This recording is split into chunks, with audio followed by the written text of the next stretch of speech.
tell the truth, the whole truth, and nothing but the truth. Yes. Watch your step. Speaking to the mic here, pick it up and hold it in your lap if you like. Okay. Whenever you're ready. Thank you. Could you state your name for the record? Talisha Moore.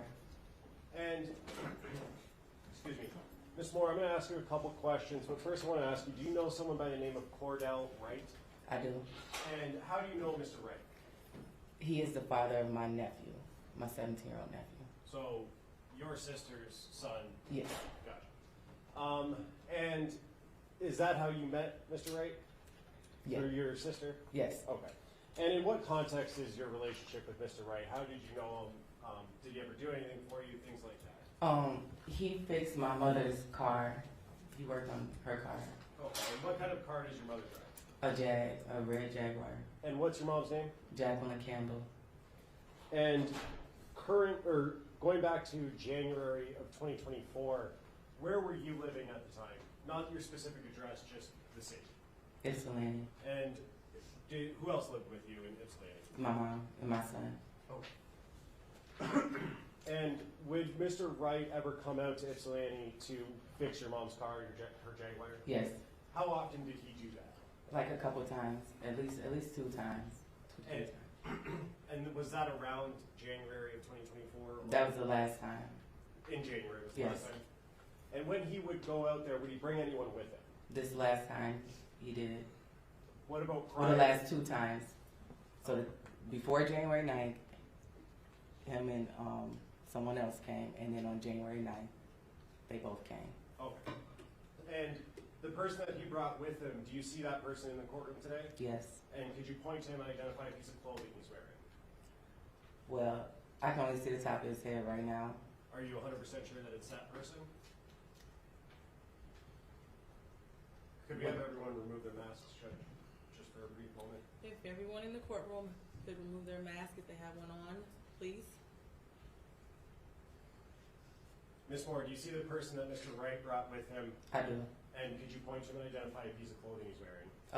A green one-piece thing. For the record, the witness has identified Jarvis Butz, the defendant in this matter. So reflected. Thank you. And you said Mr. Butz came out how many times with Cordell? At least 2. So this last time in January and the time before that. Okay, and the time before that, who was anyone else with the two of them? No. And what were they doing the time before January 9th? Working on the car. I can't remember. It was a couple of things they had to fix on it. And they came out and did it in the driveway. And Sorry. I was just going to say the last time when we got the car towed to the shop and they drove it back up. Okay. And so in between the most recent time before January 9th, the Jaguar, correct me if I'm wrong, was towed to Detroit? Correct. Okay.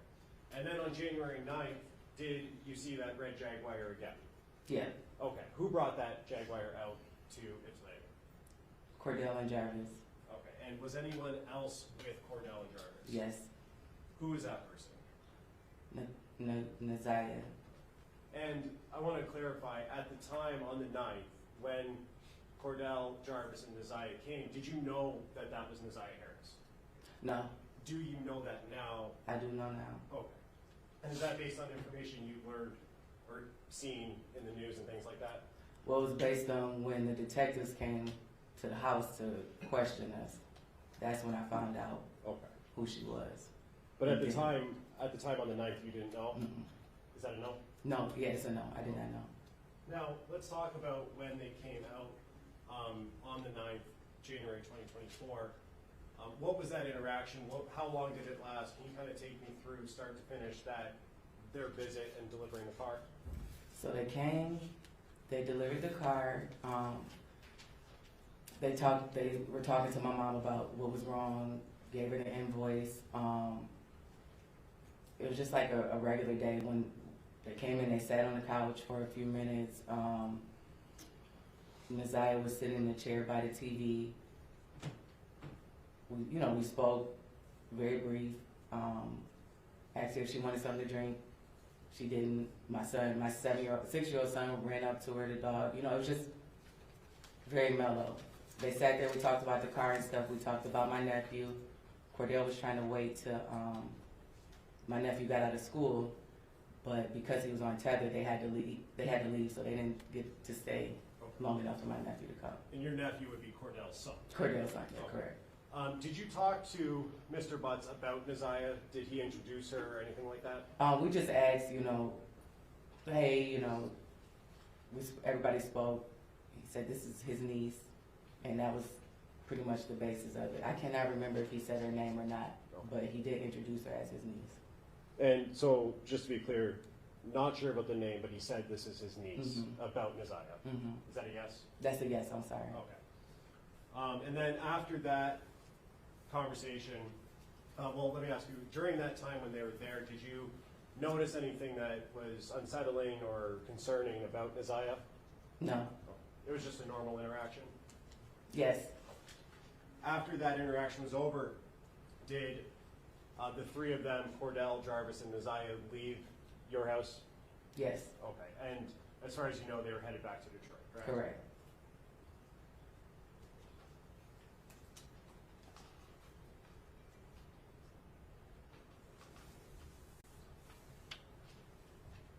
When they left, whose car were they leaving in? Cordell's truck. And all three of them were in the same car? Yes. And you said that they were delivering the Jaguar to your mom or to your house, right? Yes. Did you see them pull up? Do you know what the driving and seating arrangements was? I do not. Okay. I have nothing further, Christine. Okay, Ross?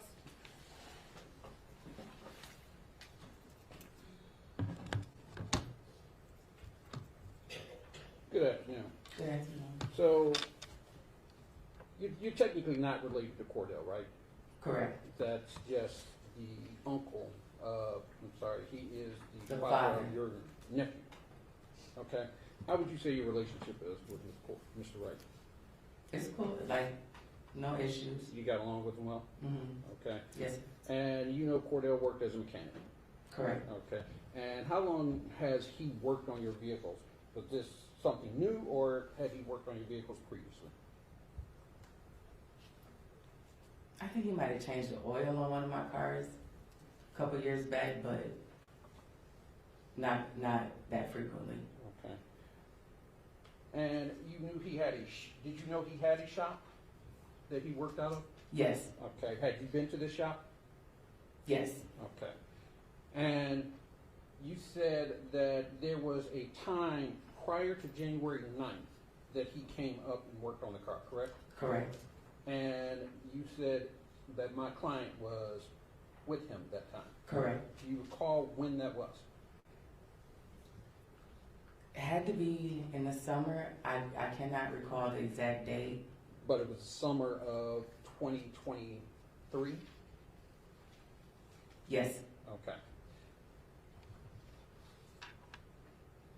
And that was the first time you had seen Jarvis Butz?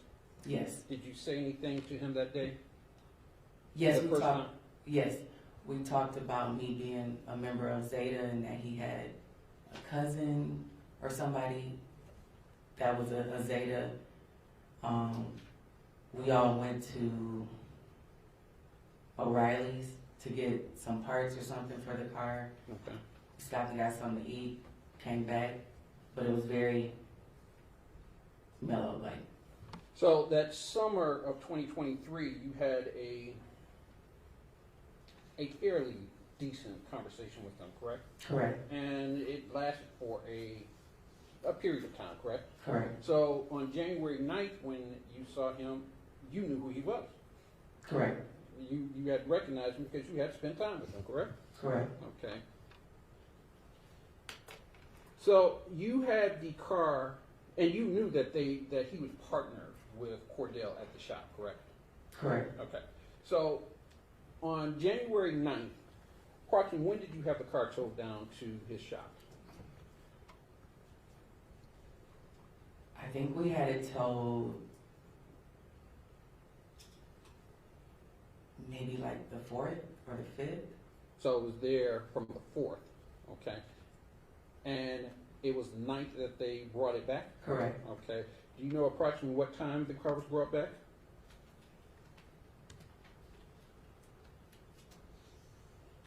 Had to be before 3:30 p.m. It was 3. Well, no.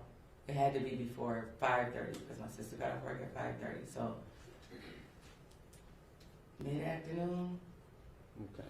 But you're not sure the exact time? I'm not sure the exact time. Was it light or dark outside? It was still light out. Okay. And they came up, they pulled the Jaguar in first, the driveway. Correct. Right. And then Cordell's car was behind it.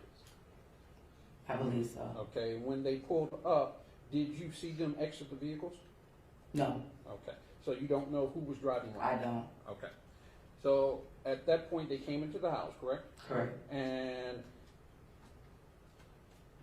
did they all walk in together? Yes. Okay, so Cordell came in, followed by Jarvis, correct?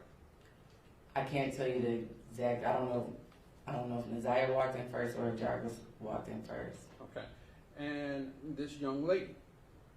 And to be fair, you didn't know who she was, correct? Not at all. Do you recall what she was wearing when she came? I think she had on a jacket.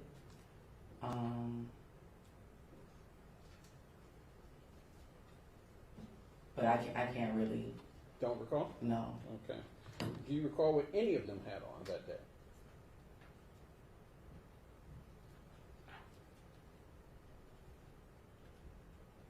Not really. Okay. So, do you recall, without going into your house, was it dark, light in your house? Were the lights on? The lights were on. Okay. And you have a fairly large living room? Yeah. Okay. So when they came in, you said that Naziah sat next to the television. So yeah, like if when you're coming in, there's like a red cabinet type thing. The TV sits on top of it, and then there's a chair right, like a chair sitting right next to it, and that's where she was sitting. Okay. And when she came in, did she introduce herself? She did not. Okay. So she came in, sat down, right? We offered her to see, like, came in, Cordell said hello. He was doing most of the talking. Jarvis said hello. Said, this is my niece. Then it was like, y'all have a seat. Okay. Cordell sat on the couch.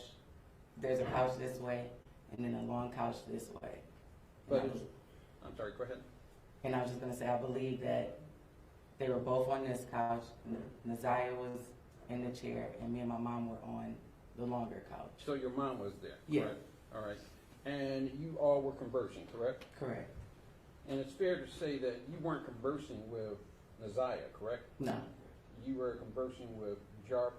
I'm sorry, you were conversing with Cordell. Cordell and Jarvis about the car and the invoice that they brought. All right. And you said at some point your son came up and was talking with Naziah? Correct. Okay. And how long did this conversation last? Like all of Approximately. our conversation? Right. How long were they there? Probably between like 30, 45 minutes. Okay. Maybe an hour. And while they were there, you didn't notice anything, and I think you already mentioned this, you didn't notice anything out of the ordinary, correct? Correct.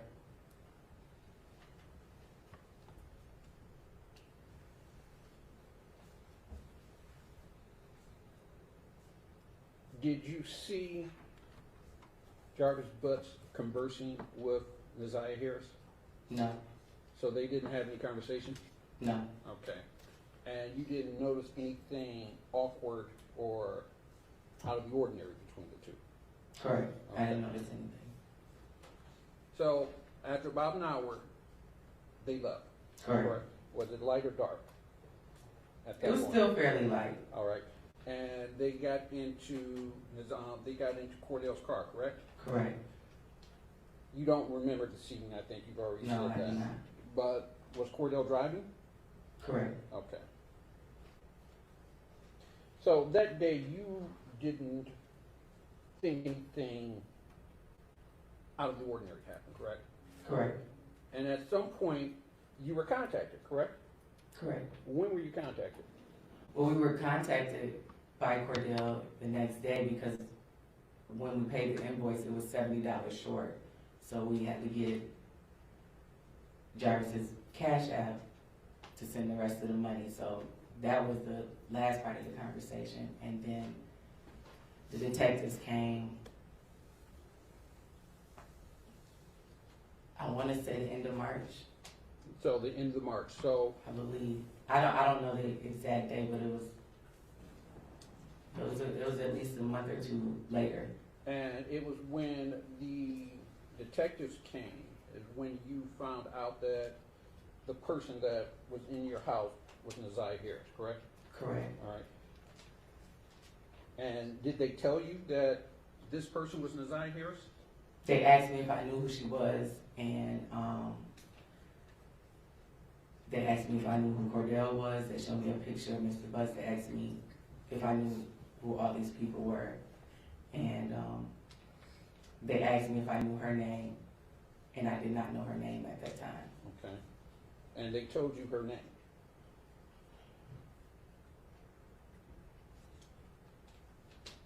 Honestly, I don't know. Okay. And at any point, did you look up why they were there or look up any information about this case Yeah, after they left. after they left? Okay, and what did you look up? Objection, relevance. I just want to see where her information came from. As long as the results of what she looked up. I want to see the information that she had that go into her testimony. Go ahead.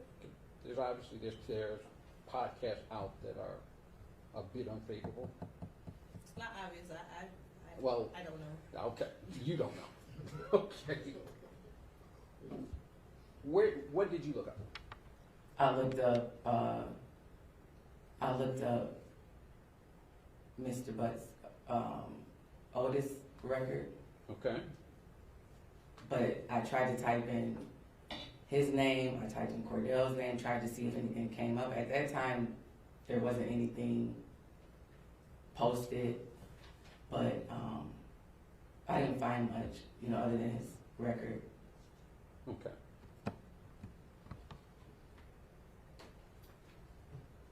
Just one more.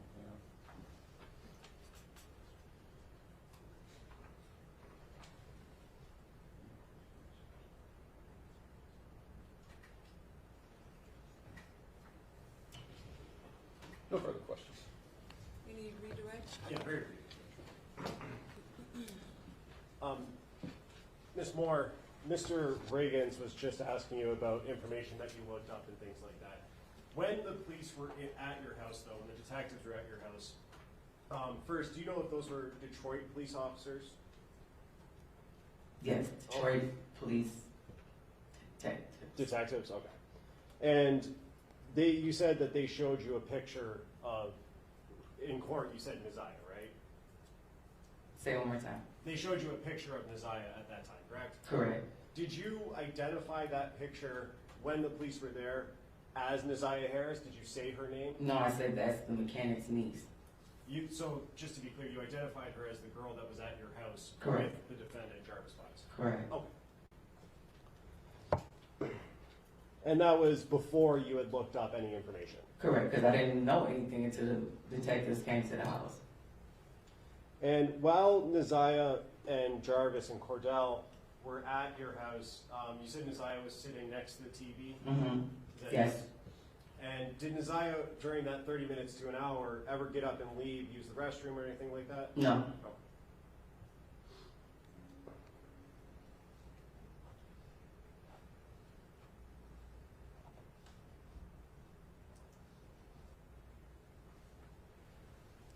And you mentioned earlier that Cordell was on a tether and that's the reason he had to leave, right? Correct. Do you know what Cordell's tether hours were at that time? Like what time he had to be back home by? I don't know. Okay. How far of a drive is it from Detroit to Ypsilanti? Probably about 40 minutes. And what was the reason that Cordell had to leave again? Because he said he had to be back in the house for his tether. Okay, so did it seem like he was in a little bit of a rush to get back, or he was cutting it close maybe with that drive 40 minutes? No, I think he had whatever he needed to do, and he just wanted to make sure he was in the city on time. But is it fair to say that he would have left somewhat closer to his cutoff time? If that's the reason he left, or that he said? Yeah, I object. I think that calls for speculation on her part. I was gonna say I don't. Hold on. Oh, I'm sorry. Do you want to respond? If she knows, I think it's a close call. If you know the answer. I don't. I don't know. I can't say. I have another further address. Okay, you are done testifying. Thank you. Watch your step.